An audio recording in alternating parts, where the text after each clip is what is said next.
천국 잔치의 그 기쁨을 우리에게 누리게 하신, 우리를 그 잔치로 부르신 주님 앞에 우리 감사와 영광의 박수를 먼저 드립시다. 할렐루야. 우리가 그 구원의 기쁨을 누리면서 살아야죠. 우리 미국 땅에 살면서 우리가 많은 기쁨들을 누릴 수 있지만, 그러나 사실은 이 땅 어디에서 살든지 우리에게 기쁨보다 아픔이 더 많은 것을 우리가 확인하면서 사는 나그네의 삶인데, 우리의 인생의 가장 큰 기쁨과 즐거움은 아직 우리에게 다 이루어지지 않았습니다. 아멘. 그 천국 잔치, 그 구원의 기쁨이 우리 주님의 약속하신 대로 저와 여러분 가운데 반드시 이루어지고 우리가 그곳에 참여하여 그곳에서 그것을 누리게 하실 줄로 믿습니다. 오늘 말씀을 통하여 그 천국의 기쁨, 구원의 기쁨을 확인하시고 다시 누리시는 저와 여러분 되시기를 주의 이름으로 축원합니다. 자, 미국에서 아이들 키우며 살다 보니까요, 우리 부모들에게 자녀들이 어릴 때 제일 많이 하는 얘기가 있어요. 그게 뭐냐? 제가 미국 와서 애들 키워보니까요, 땅이 너무 넓잖아요. 그래서 차만 탔다 하면 기본이 1시간. 그러니까 애들이 맨날 뭐라 그러냐? Are we there yet? 그래요. 출발한 지 5분밖에 안 됐는데 앞으로 뭐 50분은 더 가야 되는데 벌써부터 Are we there yet? 그럽니다. 또 하나, 애들이 제일 많이 하는 말이 뭐냐면 It's not fair. 여러분, 특별히 여러 자녀를 키워보신 분들, 아이들끼리 서로 다툼이 있을 때마다 부모가 무언가를 어떻게 좀 조정해 보려고 하면 분명히 그 중에 하나는 인상 빡 쓰고 It's not fair 그럽니다. 아이들한테요, 페어한 게 굉장히 중요해요. 아이들한테 페어하지 않으면 큰일 납니다. 여럿 키운 부모님들은 분명히 아시겠지만 편애, 부모가 아이들을 편애하는 것만큼 이게 아이들에게 무서운 결과를 낳는 게 없어요. 영어로 편애를 favoritism 그러거든요. favoritism. 아이들에게 부모님이 어떤 특정한 아이에게만 favor를 줄 때, 공정하지 않게 부모의 favor를 줄 때, 그게 favoritism인데, 그 페이버리티즘이 심하면 아이들이 상처를 받고요, 뿐만 아니라 아이들에게 분노가 자랍니다. 앵거가 많은 아이들, 분명히 그 문제가 있어요. 가정 안에서 부모의 페이버리티즘 문제가 있다. 여러분 기억하십시오. 편애는 무엇을 낳는다? 분노를 낳는다. 그런데요, 여러분, 성경에 보면 자녀들의 분노를 낳는 편애의 모습이 아주 자주 등장합니다.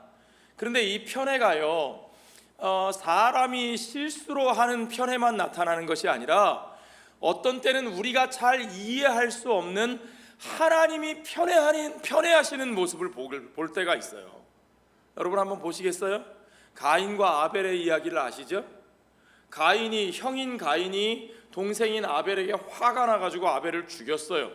최초의 살인이 형제 간의 살인이잖아요. 근데 가인이 왜 화가 났어요, 여러분? 아세요? 왜 화가 났는지 아시죠? 누가요? 하나님이 아벨의 제사는 받으셨는데 가인의 제사는 안 받으셨어요. 왜 그러셨을까요?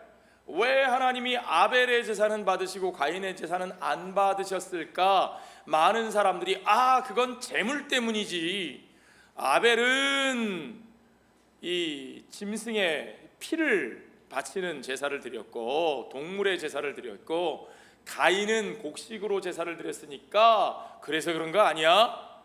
아니에요. 그건 아닌 것 같아요. 왜냐하면 아벨도 자기 산업의 소산을 바쳤고 가인도 자기 산업의 소산을 바친 거예요. 재물 때문은 아니에요. 하여튼 이유는 정확하게는 모르겠는데 히브리서 11장에 가면 믿음을 언급하셨고, 우리가 정확하게는 알 수 없으나 어찌됐든 하나님이 아벨의 제사는 받으셨고 가인의 제사는 안 받으셨고, 그것 때문에 가인이 어떻게 됐어요? 화가 났어요. 앵글. got angry. 분노가 생겼어요.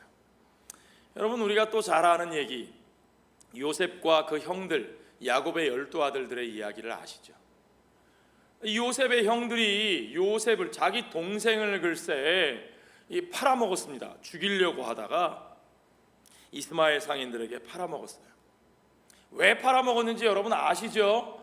아버지 야곱이 아브라함과 이삭과 야곱의 하나님이라고 불리는 그 야곱이 그만 아들들 중에서 요셉을 편애했거든요. 요셉이 훌륭하기만 한 줄 아세요? 요셉이 철없는 사람 같아 보여요. 제가 볼 때는. 제가 요셉의 형들이라도 화가 많이 났을 것 같아요. 제가 요셉의 형들이라도 어우 승질나면 저거 어떻게 할지 저거. 아니 지만 아버지한테 사랑받는다 그러고, 아이 지만 채색 옷을 지어 주신 것만 해도, 지어 입힌 것만 해도, 그것만 해도 화가 나는데 뭐 꿈속에 봤다는 것이 형들의 볏집이 자기의 볏단에게 절을 하고, 뭐 형들의 별이 자기의 별에게 절을 하고, 이거 완전히 죽으려고 작정을 한 거죠. 이것도 역시 페이버리티즘, 그렇죠? 아버지의 편애가 다른 아들들의 분노를 만들어서, 그렇죠? anger, 분노를 만들어서 생겨난 비극이에요. 비극. 구약 성경에 우리가 잘 아는 이런 이야기들뿐만 아니라 신약에도, 특별히 누가복음 15장에 나오는 탕자의 이야기처럼 아버지의 은혜에 대해서, 아버지의 은혜, 성경에는 그 은혜를 grace라고도 번역하지만 오늘 우리가 읽은 본문에는 favor라고 번역했어요. favor, the Lord's favor, Father's favor, 그렇죠? 아버지의 은혜에 대해서, 아버지의 페이버가 그것을 받을 자격이 없다고 생각되는 그 둘째 아들에게 쏟아 부어지는 것에 대하여 분노하는 큰아들의 모습이 나오잖아요. 그렇죠? 근데 사실은 신약 성경에 그 큰아들의 모습이 바로 유대인들 모두의 모습이에요.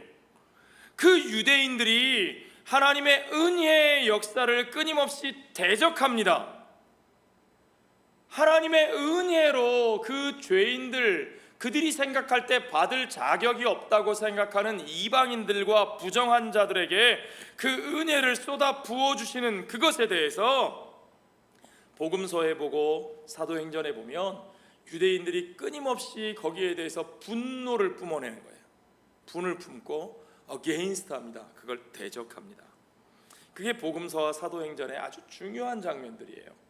하나님의 나라의 복음이 전파되는 과정에서 계속 반복되는 모습이죠. 오늘 우리가 읽은 본문은요, 우리가 잘 아는 얘기인데 예수님께서 요한에게 세례를 받으시고요, 그 다음에 어떻게 하셨어요? 광야에 나가서 마귀에게 시험을 받으시고요, 이제 갈릴리로 돌아가셔서 그 공생의 첫 사역을 시작하시는데 어디서 시작하세요? 예수님이 자라신 동네 갈릴리 나사렛에서, 그것도 안식일 날 유대인들의 회당에 들어가셔서 거기서 예수님께서 하나님의 말씀과 그의 사명을 선포하시는 그 장면입니다. 결과부터 말하면요, 주님은 고향 나사렛에서 동족인 유대인들을 화나게 만드셨어요. 분노하게 만드셨어요. 그리고는 그들에게 배척을 당하시고요, 목숨을 잃을 위해까지 처하게 됩니다. 도대체 무엇이 유대인들을 그렇게 화나게 만들었을까요, 여러분? 무엇이 그들에게 분노를 만들어냈을까요? 대체 예수님이 뭐라고 하셨는지 보세요. 주님은 거기 가셔서 먼저 이사야 선지자의 글을 읽으셨어요. 그리고는 그 말씀이 오늘 이루어졌다, 오늘 너희 귀에 응하였느니라 그러셨어요. 자, 성경에 누가복음 4장 18절부터 한번 보십시오. 오늘 본문에 표현된 대로 주의 성령이 내게 임하셨으니 이는 가난한 자에게 복음을 전하게 하시려고 내게 기름을 부으시고 나를 보내사 포로된 자에게 자유를, 눈먼 자에게 다시 보게 함을 전파하며 눌린 자를 자유롭게 하고 주의 은혜의 해를 전파하게 하려 하심이라 하였더라. 예수님이 읽으신 이 말씀은 어디서 찾아 읽으신 거라고요? 이사야서, 정확하게는 이사야서 61장 1절과 2절 말씀입니다. 한번 제가 다시 읽어드릴게요. 주 여호와의 영이 우리 신약 본문에 성령이 그렇게 되어 있는 부분이 주 여호와의 영이 그랬어요. 여호와의 영이 내게 내리셨으니 이는 여호와께서 내게 기름을 부으사 가난한 자에게 아름다운 소식을 전하게 하려 하심이라. 나를 보내사 마음이 상한 자를 고치며 포로된 자에게 자유를, 갇힌 자에게 노임을 선포하며 여호와의 은혜의 해와 우리 하나님의 보복의 날을 선포하여 모든 슬픈 자를 위로하되, 그렇게 되어 있습니다. 주님이 바로 이 선지자 이사야의 글을 읽으셨고 그것을 누가복음 14장에 기록되어 있는 4장에 기록되어 있는 표현대로 그렇게 기록한 거죠. 주님은 지금 뭐라고 말씀하시는 겁니까? 이사야 선지자가 예언한 여호와의 기름 부으신 자, the anointed person, 그렇죠? 히브리 말로 하면 메시아. 이게 신약 성경에서 그리스 말로 번역되어 그리스도, 기름 부으심을 받은 자, 바로 그 여호와의 기름 부으심 받은 주의 종이 이룰 그 사명을 예수님 자신이 이루신다고 말씀하시는 겁니다. 그러니까 자신이 이사야서에 말한 메시아요, 자신이 그리스도시라고 말씀하고 계시는 겁니다. 그 자신이 그 여호와의 기름 부으심을 받은 자가 이제 그들 가운데 오셔서 무슨 일을 행하느냐?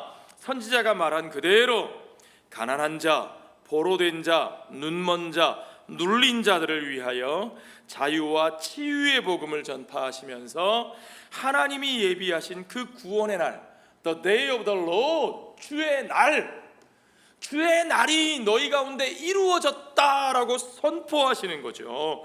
주님의 날을 선포하시는 거예요.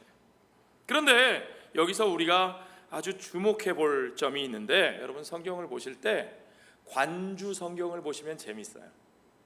성경 이렇게 본문에 뭐 기역, 니은, 디귿 뭐 이렇게 1, 2, 3 이렇게 써 있고, 거기에 밑이나 옆에 보면 이제 그것이 구약 무슨 성경 몇 장 몇 절에 나온다, 이런 게 관주거든요. 구약 본문에는 신약 어디서 이 본문이 어떻게 나온다, 요걸 비교해 보시면 재밌는데, 이것이 인용된 본문이 똑같기도 하지만 사실 조금씩 다르기도 해요. 오늘 이 본문 이사야 61장의 본문과 누가복음 4장의 본문도 비슷한데 메시지는 같은데 그러나 조금 달라요. 왜 다르냐? 제가 볼 때는 예수님께서 의도하신 강조점 때문에 그래요. 예수님이 어떻게 의도하셨느냐? 자 보십시오. 이사야서에는 여호와의 은혜의 해와 우리 하나님의 보복의 날이라 이렇게 되어 있는데, 누가가 인용한 예수님의 리딩은 오직 주의 은혜의 해라고만 표현하셨다는 겁니다. 주의 은혜의 해를 주님은 강조하셨어요. 보복의 날로서의 그날이 아니라 주님이 은혜를 주시는 날, 은혜의 해라고, The year of the Lord's favor, year라는 부분을 강조했고, 주님의 favor가 그들에게 부어지는 날이라고 표현하고 있는 거예요. 자, 이 날의 모습을 사실은 우리 주님은 구약 이스라엘 백성들의 삶의 모습, 그들 가운데 주신 하나님의 언약과 율법의 원리 가운데서 우리에게 이미 보여진 것을 우리에게 다시 확인하고 계신 겁니다. 그것이 무엇이냐? 주님께서 강조하신 주의 은혜의 해가 이루어지는 이스라엘 백성의 삶의 원리가 무엇이냐? 그것이 바로 구약성경 레위기 25장에 나오는 희년입니다. 희년. 영어로는 주빌리, The year of Jubilee 그러는데, 원래 히브리 말로는 이 요벨 그렇게 발음합니다. 요벨. 먼저 레위기 25장 10절을 한번 보실까요? 같이 읽어보죠. 너희는 50년째 해를 거룩하게 하여 그 땅에 있는 모든 주민을 위하여 자유를 공포하라.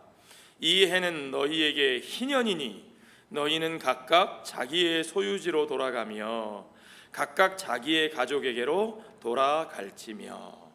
자, 이거 어디서 많이 보던 구절인데 어디서 보셨어요, 여러분? 우리 교회 주보 한번 가운데 펼쳐보세요. 주보. 우리 교회 주보를 쫙 펼쳐서 한가운데 보시면 무슨 그림이 있어요? 이게 뭐예요? 무슨 그림이에요? 깨진 종. 이 깨진 종을 필라델피아 사람들은 뭐라고 불러요? 자유의 종. 맞습니다. 이게 리버티 벨이에요. 이 자유의 종에 보면 거기 성경 구절이 새겨져 있어요. 못 믿겠는 분은 가보세요. 다운타운에 인디펜던스 몰에 가서 여러분 거기서 보세요. 거기에 새겨져 있는 성경 구절이 뭐냐? 바로 이 레위기 25장 10절 말씀입니다. 그 땅에 있는 모든 주민을 위하여 자유를 공포하라. 이것이 희년의 정신입니다. 모든 주민을 위하여 자유를 공포하라. Proclaim the liberty. 그것이 희년의 정신입니다. 그들을 각자 자기의 땅으로 돌아가게 하고, 땅을 빼앗겼던 자, 땅을 잃어버린 자, 땅을 팔아먹은 자, 그들이 다 자기들의 소유지로 돌아가게 되고 각각 자기의 가족에게로 돌아갈지어다. 종으로 끌려간 자, 포로로 잡혀간 자, 어떻게든 자기의 삶의 터전으로 돌아가지 못하는 그들로 하여금 하나님께서 본래 주셨던 그들의 삶의 자리, 그들의 삶의 터전으로 돌아가도록 하시는, 회복을 이루게 하시는, 자유와 해방을 선포하시는 그 말씀이 바로 희년에 대한 말씀이라는 거죠. 구약 원문에서는 희년을 요벨이라 그렇게 부른다 그랬어요. 이 요벨이라고 하는 이 절기가 어떻게 지켜지는지 여러분 그 원리를 한번 보십시오. 원래 하나님의 백성들은 안식일을 지킵니다. 그렇죠? 6일 동안 힘써 일하고 7일째 되는 날 안식하는 거죠. 하나님께서 천지를 창조하실 때 보여주신 그 모범을 따르는 거예요. 안식일만 있는 건 아닙니다. 사람만 쉬는 건 아닙니다.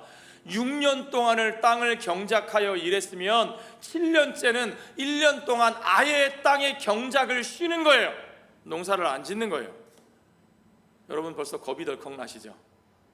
여러분 우리가 엿새 동안 열심히 일하고 일주일에 하루 가게 문 닫고 쉬는 것도 사실은 우리가 이렇게 철저하게 못할 때가 많습니다. 왜요? 잘못하면 어떻게 될까봐? 밥 굶을까봐. 그렇죠? 밥 굶을까봐. 그런데 생각해 보세요. 6년 동안 밭을 갈고 경작을 했다고 7년째에는 아예 1년을 통째로 밭을 안 갈아요. 아니 1년을 농사를 안 지으면 벌써 여러분 겁나시죠? 뭐 먹고 살지? 뭐 먹고 살아요? 우리는 우리가 농사 지은 걸로 먹고 사는 사람들이 아니에요. 우리의 삶은 거기에 달려있지 않아요. 우리의 삶은 하나님께 달려있는 것을 여러분 믿으십니까? 그러므로 하나님의 백성들이 하나님의 방식대로 살 때 하나님이 그의 삶을 책임져 주신다는 걸 배우게 하시는 거예요. 그래서 안식일이 있고 그래서 안식년이 있는 거예요. 근데 놀라운 건요, 6년 동안 밭을 갈고 7년째 쉬는 것뿐만이 아니라 그렇게 7년씩 안식일이 7번 지나가면 77이 49, 49년째도 안식년이죠. 그렇죠? 49년째 안식년인데 그 49년째 안식년의 대속죄일, 오늘날 유대인들이 욤키퍼라고 하는 바로 그 절기입니다.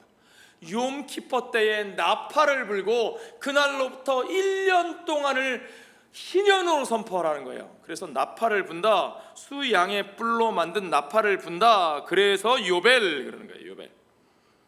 그 요벨이라는 말을 나중에 이 라틴어 성경으로 번역하면서 기쁨, 그 요벨이라는 뜻이 기쁨의 외침, shout for joy 그런 뜻이 있기 때문에 이 라틴어로, 서양 언어로, 서구 언어로 성경을 번역하면서 그걸 주빌리, 여러분 라틴 말에 주빌라테 그런 말 아시죠?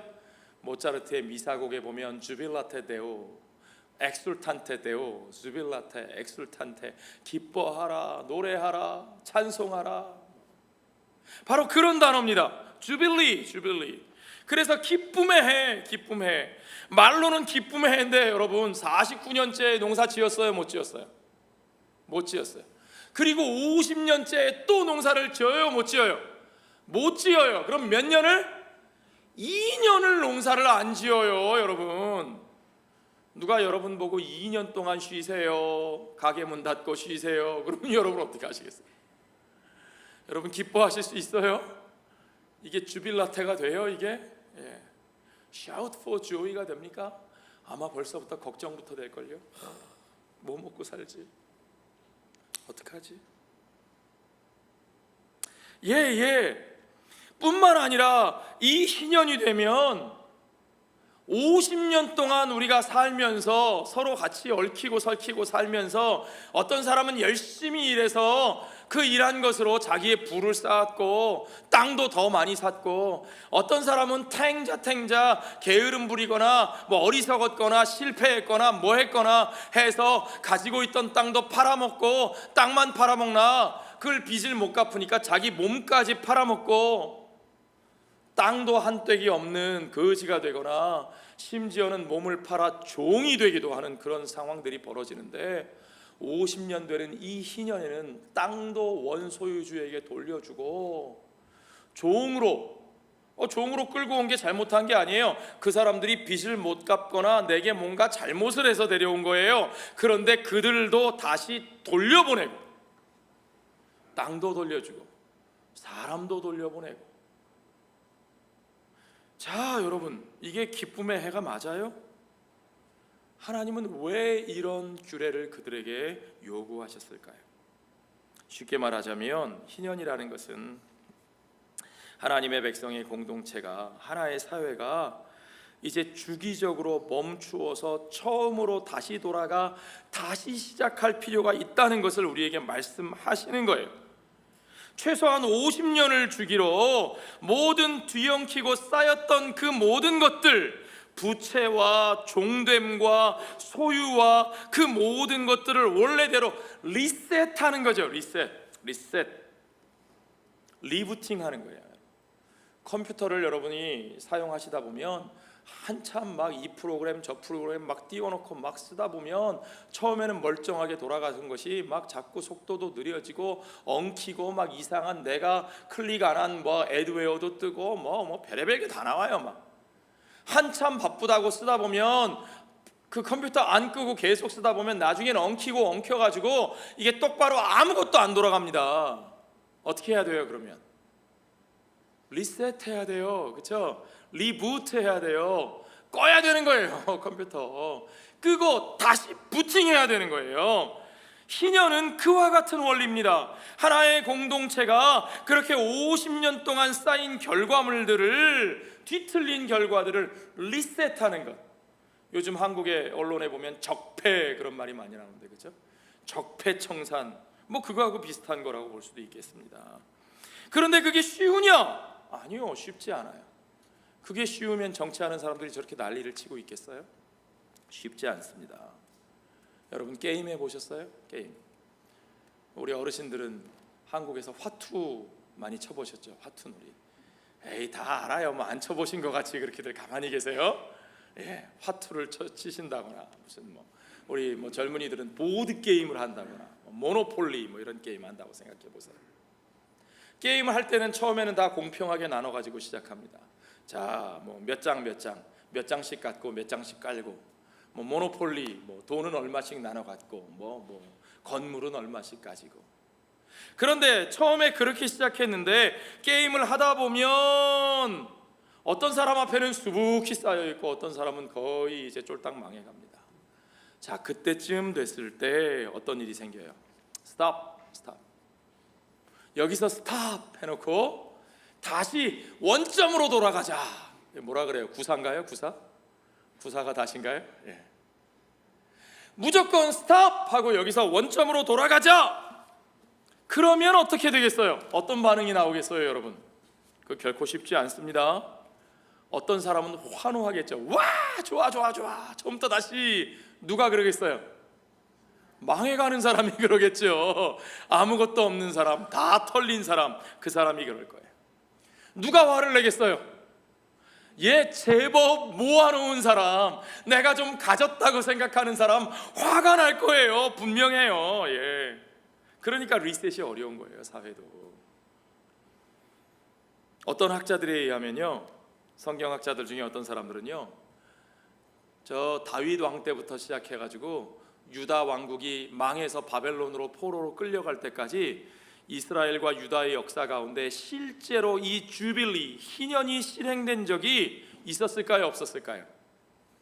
50년마다 정확하게 실행되기는커녕 이것이 제대로 선포되고 실행된 적이 한 번도 없었다고 말하는 학자들도 있어요. 얼마나 어려웠으면요. 예레미야에 보면요, 시드기야 왕은 이제 진짜 유다 나라 망할 때 왕인데, 시드기야 왕이 유다가 망하기 직전에 고육지책으로 한 번 선포를 하긴 하는데, 그것마저도 귀족들이, 가진 자들이, 그죠? 가진 자들이 항상 반대하는 거죠. 싫어하는 거죠. 반대해서 유야무야 되고 말았다. 우리가 그렇게 확인할 수 있습니다. 그런데 예수님이 그분의 공생의 사역의 첫 장면에서 바로 이 희년을 선포하는 것이라고 말씀하는 겁니다. 내가 이 땅에 와서 여호와의 기름 부으심을 받은 자로, 메시아로, 그리스도로 이 땅에 와서 행할 일이 무엇이냐? 바로 그 은혜의, 여호와의 은혜의 그 희년을 선포하는 것이다. 내가 그 희년을 이룰 것이다. 그렇게 말씀하셔요. 이것이 누구에게 좋은 일이 되겠습니까? 어떤 사람들이 환호하겠어요? 주님은 그것을 분명히 알고 계셨어요. 누구예요? 가난한 자, 포로된 자, 눈먼 자, 눌린 자들, 그렇죠? 주님은 의도적으로 이 말씀을 하시는 거예요. 주님은 주님의 구원이 바로 그런 사람들을 위한 것이라고 말씀하시는 겁니다. 주님이 이루실 그 날, the day of the Lord, 주의 날은 바로 그런 자들에게, 가난한 자, 포로된 자, 눈먼 자, 눌린 자들에게 주님의 은혜가 선포되는 바로 그런 순간이라는 거죠.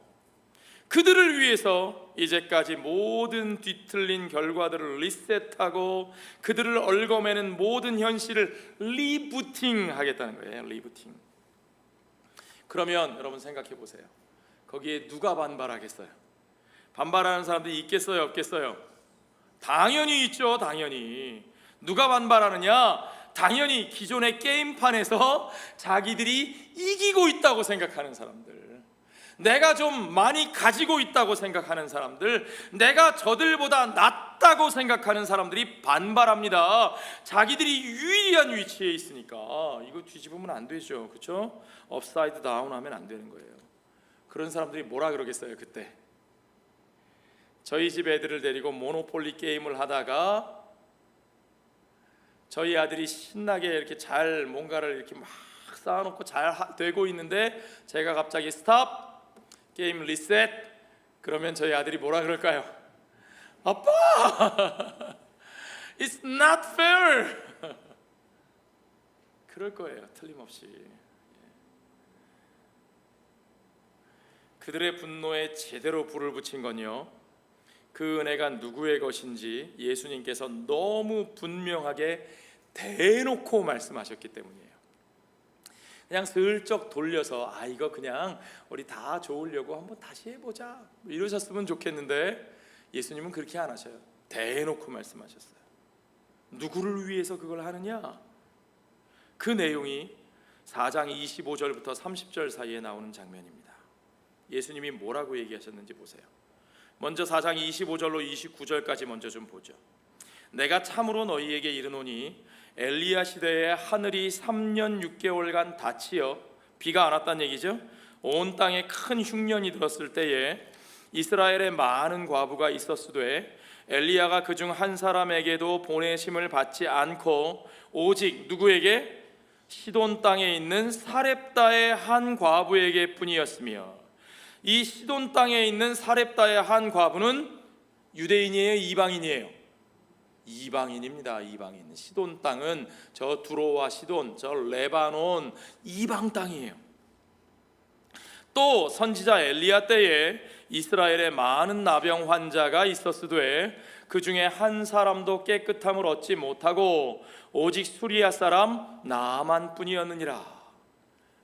엘리사를 통해서 깨끗함을 받은 사람이 이스라엘 사람이 아니라 수리아, 오늘날의 시리아인데, 요즘도 그렇지만 시리아는 이스라엘하고 왼수지간이거든요. 맨날 전쟁하거든요. 이 시대에도 그랬어요. 이 시대에도. 그러니까 수리아 사람, 그것도 수리아 군대의 장군인 나만이 깨끗함을 입었다는 건, 예를 들면 이런 거예요. 우리 대한민국 사람들 앞에 앉혀놓고, 미국 사람들 앞에 앉혀놓고, 교회 잘 다니는 사람들 앞에 앉혀놓고, 여러분 여러분들 회개 안 하고 회개에 합당한 열매를 맺지 않으면 여러분이 구원받을 것 같으세요? 은혜 받을 것 같으세요? 천만에요. 하나님이 여러분 말고 누구에게 은혜를 주시느냐? 누구를 들까요? 거기다 수리아 사람 나아만에 해당되는 사람 누가 있을까요? 딱 맞는 사람 하나 있어요. 제가 보기엔 김정은. 김정은. 여러분 말고 하나님이 여러분보다 저 김정은이한테 은혜를 주실 겁니다. 그거하고 똑같은 얘기예요. 지금 이거 그거하고 비슷한 얘기예요. 그 얘기를 들으면 여러분 얼마나 기분이 나쁘시겠어요. 그렇죠? 그런데 예수님이 지금 그 수준으로 얘기를 하고 계시다고요. 엘리사 시대에 너희 말고, 유대인들 말고 저 시리아 너희 적군의 대장 우두머리 나아만만 그 은혜를 받았다. 그 나음을 입었다. 그러니까 막 유대인들이 열이 받는 거죠. 회당에 있는 자들이 이것을 듣고 다 크게 화가 나서 어떻게 했어요? 도저히 참을 수가 없으니까 나오는 행동이 아주 과격합니다. 일어나 동네 밖으로 쫓아내요. 그 동네가 건설된 산 낭떠러지까지 끌고 가서 밀쳐 떨어뜨리고자 하였다. 예수님은 왜 이런 얘기를 하셨을까요? 하나님의 그 은혜가 너희에게가 아니라 시돈의 과부와 수리아의 장군에게 임하였다. 그들이 거들떠보지도 않을 이방 여인과 적군의 우두머리에게 그들의 하나님의 은혜가 주어졌다. 하나님의 은혜가 그들에게 있다. 하나님이 그들을 고치셨다. 이게 예수님의 메시지예요, 여러분. 이게 예수님이 어쩌다 한번 하신 메시지도 아니고 예수님의 복음 사역의 첫 장면에서 대놓고 선포하신 메시지예요. 이게 하나님 나라의 복음이에요, 여러분. 이 복음 앞에서 여러분은 어떻게 받아들이시겠습니까? 유대인들은 그 말씀을 듣던 그들은 도저히 그 말을 듣고 그대로 있을 수가 없었어요. 여러분이라면 어떠시겠습니까? 우리들은 그 말씀을 어떻게 받아들이고 있습니까? 주님이 선포하시는 그 은혜 앞에서 우리는 어떤 사람으로, 어떤 모습으로, 어떤 마음으로 그 앞에 서 있습니까, 여러분? 이게 오늘 제가 여러분들과 나누고 싶은 고민거리예요. 우리들의 모습을 구체적으로 보여주는 일러스트레이션이 있습니다. 예화가 있어요. 누가복음 15장에 나오는 얘기죠. 돌아온 탕자의 얘기 아시죠, 여러분? 우리 오 목사님이 그 본문으로 이렇게 각색 연출을 하셔서 우리 놀부전, 흥부놀부 이야기를 우리가 지난 연말에 아주 재미있게 봤는데, 누가복음 15장에 나오는 탕자의 그 이야기를 여러분 한번 생각해 보세요. 도저히 아버지의 은혜를 받을 만한 자격이 없는 둘째 아들입니다. 그는 진짜 자격이 없어요. 아무 자격이 없어요. 아버지가 돌아가시면 당연히 지가 받을 그 재산을 아버지가 멀쩡하게 살아계신데 미리 달라 그래가지고는 그걸 들고 조국을 떠나서 이방인들에게 가서 거기서 방탕한 생활로 다 털어먹었어요. 그래가지고는 이방인들 가운데서도 사람 대접을 못 받고 도저히 사람의 꼴 같지 않은 처참한 몰골로 그렇게 살다가 아버지께로 다시 돌아오긴 했는데 아버지의 아들이 되겠다는 생각으로 돌아온 것도 아니고 차라리 아버지 집에 가서 막노동 품꾼 노릇이라도 해도 이거보다는 낫겠다 싶어서 염치불구하고 아버지 앞에 돌아온 거죠. 그런 사람에게 무슨 자격이 있겠어요, 그렇죠? 그는 Father's favor를 받을 자격이 없는 사람입니다. 그 자격이 없는 그를 아버지가 두 팔 벌려 맞아주시고 온갖 귀한 것으로 다시 씻기고 입히고 귀에 걸고 코에 걸고 뭐 팔 찌우고 발찌하고 막 그의 신분을 완전히 회복시켜 주시는 아버지의 은혜 앞에서, 그 은혜 앞에서 이 둘째 아들이 할 수 있는 게 뭐가 있겠어요? 입이 10개라도 무슨 얘기 하겠어요? 지껏 뭘 드러내겠어요? 그저 아버지 앞에 엎드려 감격하여 감사하며 울며 아버지 끌어안고 아버지 사랑하며 사는 거죠. 그거밖에 더 있어요? 그런데 여러분, 그렇게 그 자격이 없는 아들에게 은혜를 부어주시는 그 아버지를 향해서 팔짱 딱 끼고 못마땅한 얼굴로 쳐다보면서 It's not fair 그러는 사람이 하나 있어요. 그게 누구예요? 큰아들이죠. 큰아들, 그 형. 나름대로는 자기는 괜찮게 살았다고 생각한, 나름대로 자기는 자격도 있고 공로도 있다고 생각하는 바로 그 아들. 그 아들은 It's not fair. 그 아들이 보기엔 정말 페어하지 않아요, 진짜. 그러면서 그는 그 은혜 앞에서 분노가 치밀어 오르는 겁니다. 은혜 앞에서 분노가 치밀어 오르는 사람, 그들이 바로 유대인들이고 그들이 바로 그 큰아들이에요. 하나님의 복음은 은혜의 복음인데, 그 은혜는 자격 없는 자들을 위해서 선포된 것인데, 그 하나님의 은혜가 선포되는 그 복음의 자리에서 하나님을 믿는다 하는 사람인데, 그 복음이 선포되고 복음의 가치를 말할 때 그것을 바라보고 기뻐하고 감격하는 것이 아니라 거기에 대해서 불편하고 불쾌하고 화가 나고 분노가 치밀어 오르는 사람들이 있어요, 없어요? 있다는 거예요. 있다는 거예요. 그런 사람들이. 주님은 그들에게 어떻게 하셨을까요? 4장 30절에 보니까 그렇게 예수님을 밀어내서 낭떠러지에 떨어뜨려 죽이려고 하는 그 분노한 그 사람들을 향해서 예수님은 어떻게 하셨느냐?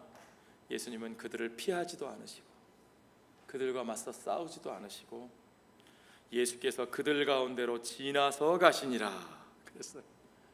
그들 가운데로 지나서 가셨다. 주님은 그들을 피하지 않으셨고 그들 앞에 서셨고, 사실은 그들에게 먼저 그 은혜를 선포하셨어요. 그렇죠? 그들이 거부하고 분노할 때 그들 가운데로 지나가셔서 그들이 아닌 다른 이들을 향해 가셨어요. 예수님만 그러신 건 아니에요. 사도들이 복음을 전할 때도 똑같이 했어요. 먼저 어디를 가든지 유대인들의 회당에 들어가서 그들에게 복음을 전한 후에 그들이 그 복음을 받아들이지 않고 분노하고 그 은혜의 말씀 앞에 분노할 때에 사도들은 이제 그때야 그들을 지나 이방인들에게 가서 그 복음을 전했다는 사실을 우리가 압니다.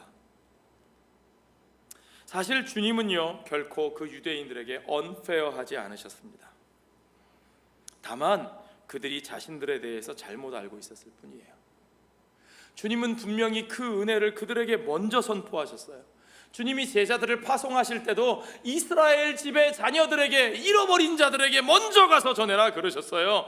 주님은 그들에게 먼저 전하셨어요. 그런데 문제는 그들에게 전해진 그 은혜의 메시지를 그들이 잘못 받아들였어요. 왜 잘못 받아들였느냐? 그들이 자기 자신들에 대해서 잘못 알고 있었기 때문에 그래요. 그들은 하나님에 대해서 오해하고 있었을 뿐만 아니라 자신들에 대해서 오해하고 있었어요. 어떻게 오해하고 있었느냐? 그들은 자신들이 가난한 자라는 사실을, 자신들이 눈먼 자라는 사실을, 자신들이 포로된 자라는 사실을, 자신들이 눌린 자라는 사실을, 그것을 알았더라면 좋았는데, 그것을 알았더라면, 그걸 받아들였더라면 그들에게 선포된 그 은혜의 말씀은 그들 자신을 위한 은혜의 말씀인 것을 알게 되었을 것이고, 그래서 그 은혜 앞에서 자신들이 그 은혜를 받고 감격하고 기뻐했을 거예요. 그러면 주님이 선포하신 그 은혜가 그들의 것이었을 거예요. 그들을 위하여 선포하신 그 은혜 앞에서 그들도 기뻐하고 그들도 감격할 수 있었을 거예요. 그런데 그들은 그걸 몰랐어요. 아니, 그걸 받아들이지 않았어요. 그들은 자신들이 가난한 자가 아니라 무언가 가지고 있는 자라고 생각했어요.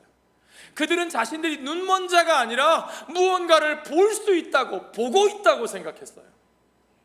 그들은 자신들이 죄에 눌려 매인 자가 아니라 스스로 무언가 할 수 있는 능력이 있는 자들이라고 생각했고, 그들 눈에 그들만 못한 다른 누군가를 보면서 자기들이 그들보다 낫기 때문에 자기들은 그 무엇을 할 수 있는 자라고 생각했어요.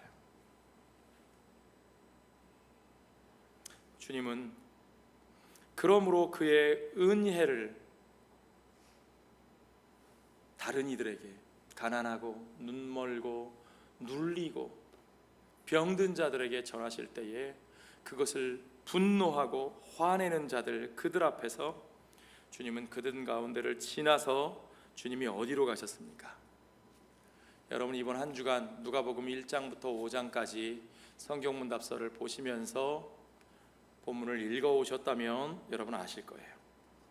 주님은 그들 가운데를 지나서 더러운 귀신 들린 사람들에게로 가셔서 그들을 고치셨고, 주님은 그들 가운데를 지나서 온갖 병자들에게로 가셔서 그들을 고치셨습니다. 그들이 부정하다고 더럽다고 자기들 속에 끼워주지도 않던 나병 환자, 문둥병자를 주님은 깨끗하게 하셨고, 중풍병자에게는 그의 죄가 사하심을 받았다고, 그의 죄가 사하여졌음을 선포하시기까지 하셨습니다. 주님은 그런 자들을 위해 오셨어요. 주님의 은혜는 바로 그런 자들을 위한 것이었어요. 물론 유대인들도 주님의 메시지에 반응을 전혀 안 한 건 아니에요. 그들도 종교적인 행위를 했어요. 세례 요한이 세례를 베풀 때 요단강으로 세례를 받으러 나갔고, 예수님의 말씀을 들으려고, 예수님이 유명해지니까 그 말씀을 들어보겠다고 온 유대에서 나사렛으로 바리새인들과 서기관들이 찾아왔다고까지 되어 있었어요. 그러나 문제는 그들이 행한 그렇게 찾아다닌 행위가 아니라 그들의 마음의 태도입니다. 주의 은혜가 선포되는 그 역사 속에서 그 은혜 앞에 그들이 어떤 태도로 서 있는가 하는 게 중요한 거예요. 우리는 그들의 태도, 그들의 속내를 세례 요한의 말을 통해 확인해 볼 수 있습니다. 누가복음 3장 7절로 8절 말씀에 나와요. 요한이 세례 받으러 나오는 무리에게, 나오기를 거부하는 자들이 아니라 나오고 있는 무리에게, 교회 안 나오고 버티고 있는 사람들에게 호통치는 게 아니라 교회에 멀쩡하게 잘 나오는 사람들에게 요한이 뭐라고 말했느냐?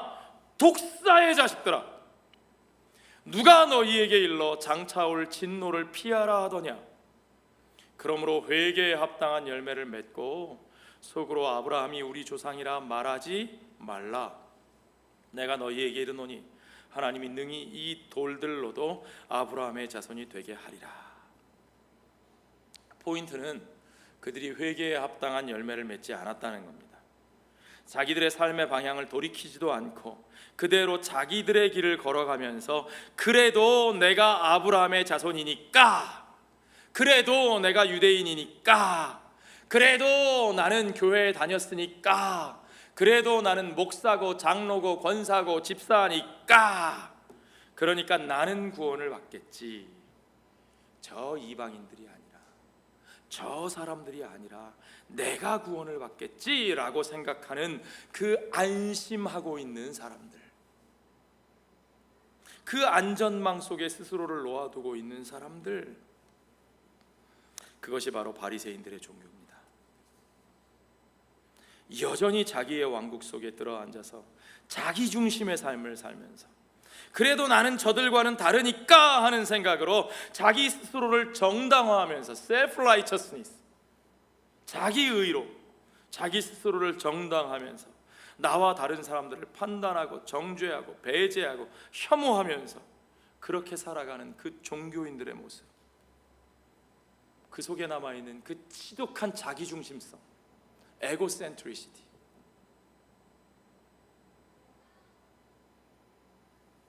그런 사람들은 주님의 은혜 앞에 서 있는 사람들이 아닙니다. 그 은혜를 선포하는 하나님 나라의 희년의 복음은 그들에게는 불만의 대상이고 It's not fair! 분노의 대상이 될 뿐입니다. 복음의 가치가 드러나는 것이 그들에게는 불쾌할 거예요. 그러나 그 은혜 앞에 바로 선 사람들의 모습은 다릅니다. 복음서는 우리에게 그걸 보여줘요. 그 놀라우신 주님의 권능을 제대로 체험한 사람의 입에서는 정직한 고백이 터져 나옵니다. 누가복음 5장으로 넘어가 보세요. 5장 8절에 보니까 시몬 베드로가 이를 보고 뭘 봤어요? 예수님이 시키시는 대로 그물을 던지니까 물고기를 걷어 올렸는데 배 두 척이 가라앉을 만큼 가득 찼어요. 그 일을 보고 예수의 무릎 아래에 엎드려 이르되 주여 나를 떠나소서. 주님, 대박이네요. 대박. 주님하고 함께하면 대박 나겠어요. 나 주님하고만 살래요. 나를 계속 대박 나게 해주세요. 그게 아니었어요. 진짜 주님을 만난 사람의 반응은 그게 아니에요. 나를 떠나시옵소서. 나는 죄인이로소이다. 주님은 그 은혜 앞에 정직하게 선 그 사람을 불러서 자신의 죄를 드러내고 인정하고, 자신의 무능을 인정하고, 주님과 함께 있을 자격이 없음을 인정하고, 그렇죠? 자격이 없는 자임을 인정하는 그 사람을 주님은 그를 용서하시고 그를 부르시고 그를 품어서 그를 보내시는 거예요. 그런 사람을 쓰시는 거예요. 하나님은 은혜 앞에 정직하게 선 자를 불러서 그 은혜의 역사를 온 세상에 나누는 구원의 사명을 바로 그 사람에게 맡기시는 것을 여러분 믿으시기 바랍니다.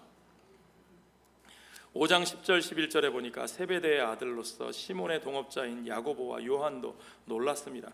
예수께서 시몬에게 이르시되 무서워하지 말라. 이제후로는 내가 사람을 취하리라. 누구를 취해요? 사람을 취하리라. 그들이 배들을 육지에 대고 모든 것을 어떻게 하고 버려두고 예수를 따르니라. 왜 이런 모습을 보였을까요? 왜 버려두고 따랐을까요? 버려둘 수밖에 없어요. 왜요? 자기가 가지고 있었던 것은 주님의 은혜 앞에서 아무것도 아닌 것을 그는 알았거든요. Totally, I am nothing. 전적으로 자기가 가지고 있었던 것이 아무것도 아니요. 그의 용서하심과 그의 부르심과 그의 쓰심의 모든 것들이 다 그의 은혜니까요. 그러니까 그를 따르는 데 있어서, 그의 사명을 다하는 데 있어서 내가 이전에 가지고 있던 것이 필요가 있겠어요? 없겠어요? 없어요. 그러니까 그거 꾸역꾸역 챙겨 들고 따라가는 게 더 웃기죠. 그거 필요가 없으니까 버려두는 거예요. 무슨 대단히 무슨 베드로가 훌륭해서 주님을 따르는데 자기의 사적인 모든 욕심을 버리고 훌륭하게 따라갔지, 그거 아니라니까요. 그게 필요 없는 걸 인정할 수밖에 없었어요. 아무것도 아니에요. 자기는. 하나님은 저 돌들로도 아브라함의 자손을 만드실 수 있다 그랬잖아요. 그러니까 나 자신은 결코 내가 그렇게 부르심을 받고 보내심을 받았다고 해서 내가 돌들보다 나은 자가 아니라는 거예요. 하나님은 그 돌들로도 아브라함의 자손을 만드실 수 있다니까요. 바로 그러한 시몬의 모습이 세리로서 부르심을 받은 레위에게서도 똑같이 나타나요. 베드로가 훌륭해서 그런 게 아니라니까요. 세리, 죄인 중에 죄인 레위도 그런 모습을 보여요. 27절 28절에 보니까 그 후에 예수께서 나가사 레위라 하는 세리가 세관에 앉아 있는 것을 보시고 나를 따르라 하시니 그가 모든 것을 어떻게 하고요? 버리고 일어나 따르니라. 여러분, 오늘 우리 앞에 주님의 은혜가 응하였습니다. 아멘.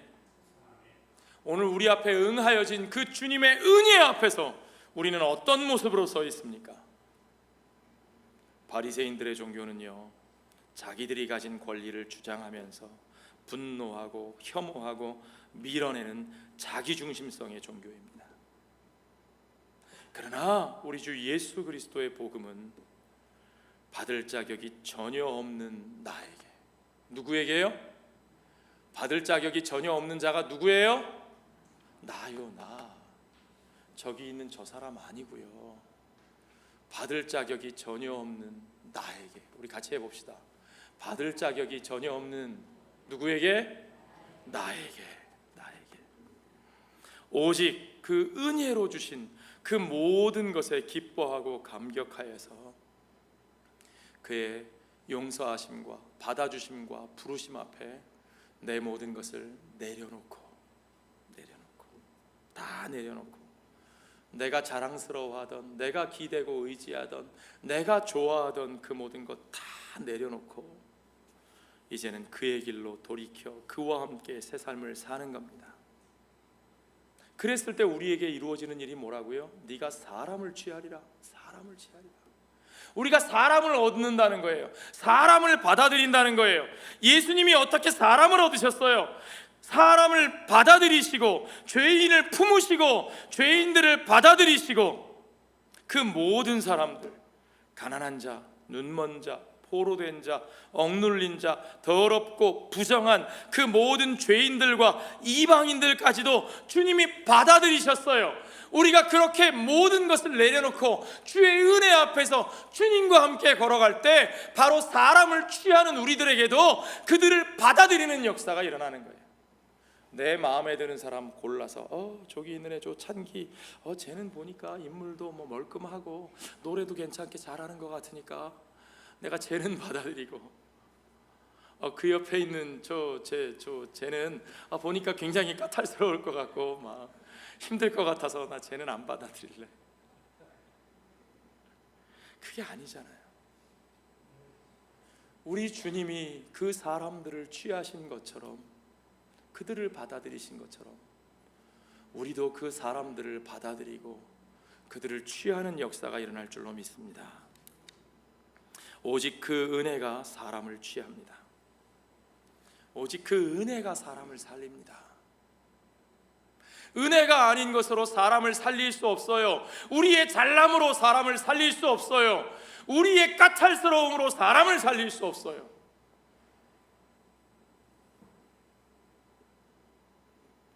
생명의 역사는 오직 그 은혜로부터 일어납니다.